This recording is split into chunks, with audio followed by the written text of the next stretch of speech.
This is K2 News at 5 on your side. Good evening, and thank you so much for joining us for this digital edition of K2 News at 5. I'm Shelby Slaughter. The city of Vancouver opened their winter shelter site today despite some major pushback due to its proximity to an elementary school. The site was previously a library with the ability to hold 40 to 45 people at the time. The shelter will be open from 6:30 to 7 a.m. and it will be closed during school hours. This is just going to be a continuous shelter 7 days a week and not an expansion of if the weather did get severe, if we had a weather storm or something, we then could talk about expanding to 24-hour if allowed. The shelter aims to help with the shortage of weather shelters in the city of Vancouver. Parents who initially lobbied against the opening tell me they are trying to embrace the change and made a big drop off of donations for those seeking shelter. The shelter will be open through March. Now to an ongoing investigation of a man who was arrested for alleged repeated public indecency. 36-year-old Derek Bond was arrested yesterday and is being charged with 2 counts of public indecency. It happened after an investigation of multiple reports of a man exposing himself to women and sometimes while doing lewd acts. The investigation showed that Bond was linked to 10 different incidents between October and December. Police believe that there may even be more victims who have not come forward yet. If you have any information on this case, call the Washington County Sheriff's Office. And we all know Santa, but do we know a safety Santa? While he paid a visit to the historic Belmont Firehouse, Santa not only was not only doing meet and greet with kids, but also with parents to make sure they are fire ready just in case. That's super important. We talk to a lot of the families about that, having a home escape plan. If something happens, they know what to do, how to evacuate their homes, and have a meeting place. It's super important for them to have that as well. Portland fire officials tell us some common things they see during the holiday season are overusing extension cords rather than more permanent wiring that's built for everyday use, and making sure you safely discard your ash from wood-burning stoves. And right now, the Heisman Trophy ceremony just began, and Oregon Ducks quarterback Dillon Gabriel is among one of the 4 finalists in New York City. Gabriel has thrown for more than 3,500 yards with 28 touchdown passes for the #1 ranked Ducks. He has also ran for 7 touchdowns. Gabriel will be joined at the event by Miami Hurricanes quarterback Cam Ward, Boise State running back Ashton Genty, and Colorado defense back Travis Hunter, who was favored to take home the award. And Whale Watching Week makes its return to the Oregon coast on December 27th, and it goes through the 31st. Oregon State Park volunteers will be stationed at 15 sites along the Oregon coast from 10 a.m. to 1 p.m., helping visitors spot gray whales on their migration journey to Mexico. Not only will watchers get to see whales, you'll also get the chance to see other coastal wildlife like birds and other marine mammals. To see a map of the best places to watch whales, check out Oregon State Parks/whale watching. And this weekend, the sun, moon, and earth are all aligned, bringing king tides back to the Oregon coast. An extra strong gravitational pull can be felt on the oceans. That pull causes especially high and low tides on the coast each winter. K2 spoke with a member of the U.S. Coast. What's safe? Stand there, but then double it. Really try to give that extra distance between you and the ocean. Those sneaker waves can really be a troublesome thing for individuals that are standing way too close. He also says to have an escape route and to never turn your back on the ocean. The king tides will return again mid-January. Switching gears now, Allison Gutleber joining me. Allison, I had no idea it was whale watching season. Yes, it's so much fun. Are you going to go, or have you been? Oh, I have to be here for work all week, so I don't think so.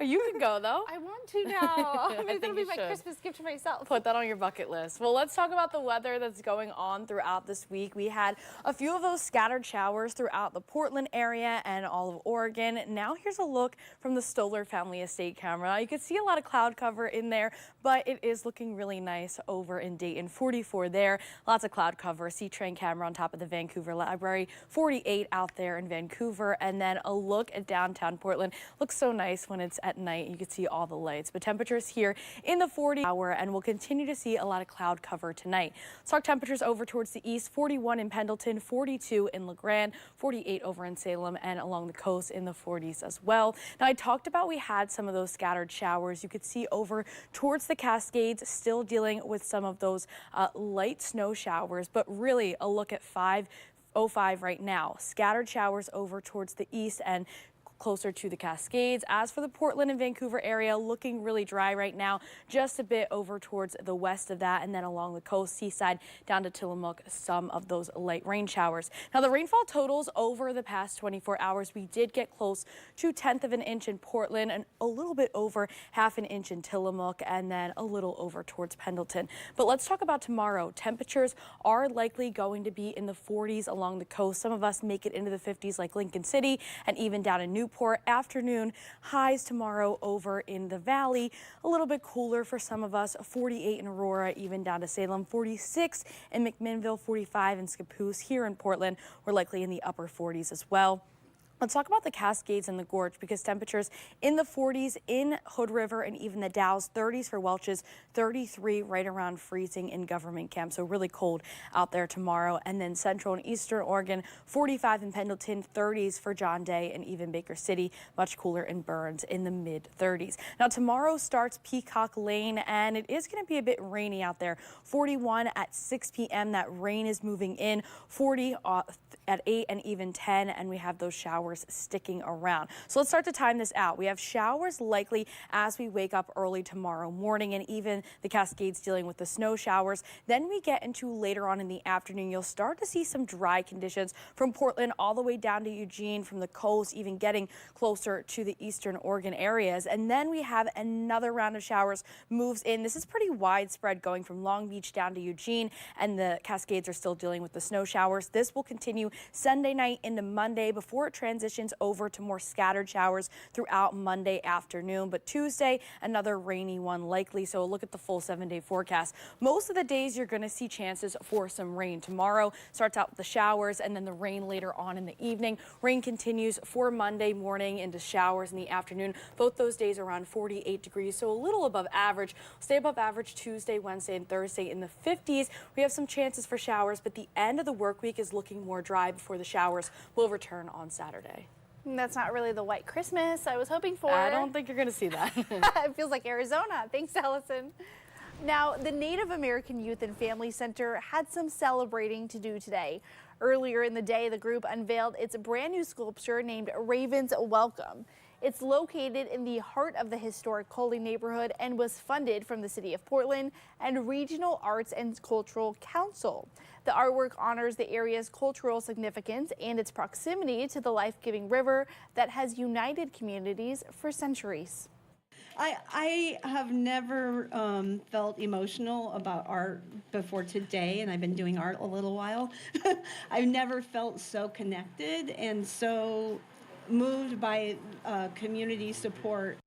Raven's Welcome marks a significant milestone in the group's vision for creating a cultural corridor right in the Coley neighborhood. Art installations at the group's affordable housing properties. And Portland's beloved Peacock Lane opens tomorrow for a display that's sure to put you in the holiday spirit. To kick off the season, tomorrow and Monday, the display will be car-free. The tradition has been going on since 1932, just shy of 100 years. Homes are decked out in colorful lights, Christmas trees, Santas, and other notable holiday characters.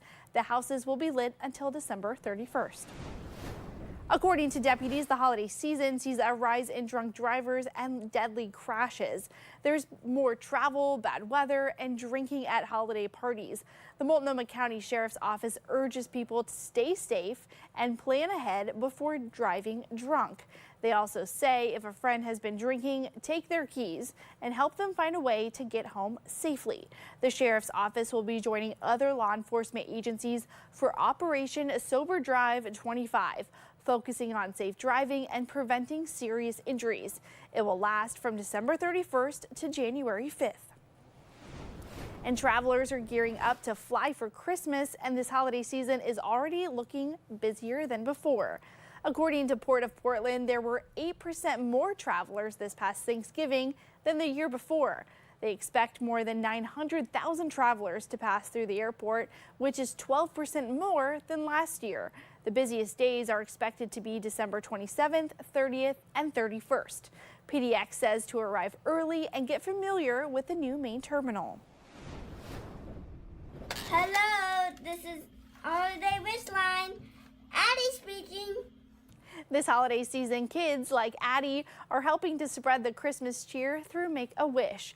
During one of the most festive times of the year, for some, it can be one of the most stressful. The Holiday Wish Line was created to help encourage people when they need it most. For the second year in a row, a group of Wish kids have come together to share anything from jokes to their superpowers. To hear for yourself, you can dial the number right there on your screen or visit wish.org/wishline. And the Portland Trail Blazers are on the road as they take on the Phoenix Suns tomorrow at the Footprint Center.